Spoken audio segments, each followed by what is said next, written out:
That should work quite well. Have a chat with them, let me know what they say, and I'll wait to hear from you.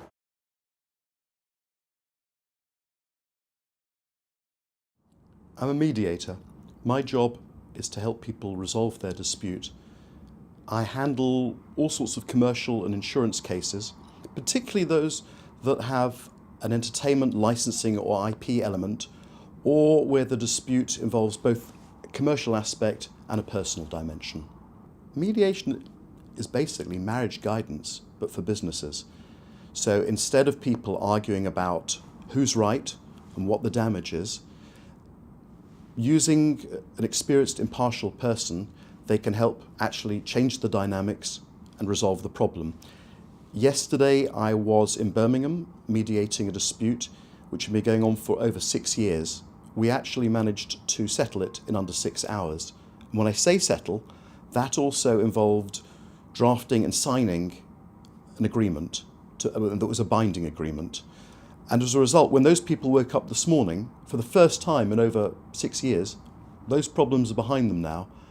And I think what's remarkable about mediation is that here in the UK, over 3/4 of all commercial mediations do get resolved, and in just a day.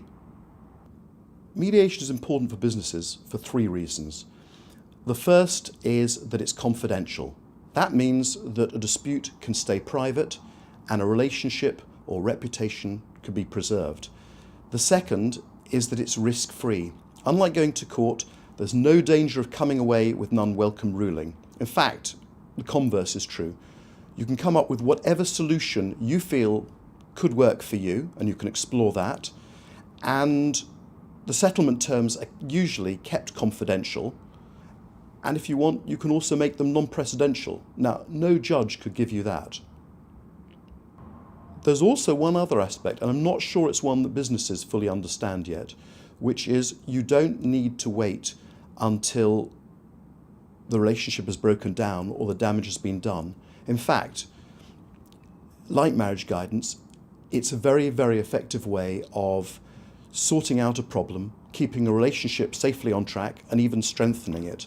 And that can apply not just in dealings with other parties, but also inside your own workplace.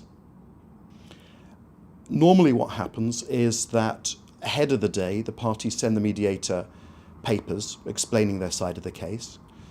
Generally, on the day, I start by visiting the parties in their individual rooms and explaining to them what the process is, and also exploring a little bit more about the case and trying to find out what they actually want from the day. And the other thing that I want to do then is to get them to start thinking about what they might need to do to change the dynamics and to make the other party understand what they want and sway them. After those initial meetings, there's invariably an all-party joint meeting. And the purpose of that is partly to let the parties set out their stall, explain their case, explain what they want.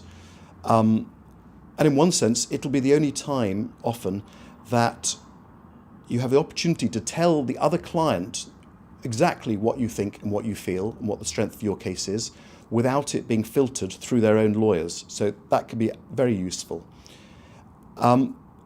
The point of it is simply to explain your case, make your point and park it.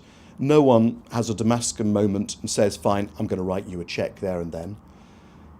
The other thing that I try and do, apart from getting the parties to explore the issues, is to make sure that they all understand what the risks and costs are likely to be if they don't settle. And sometimes that can be a wake-up call for them.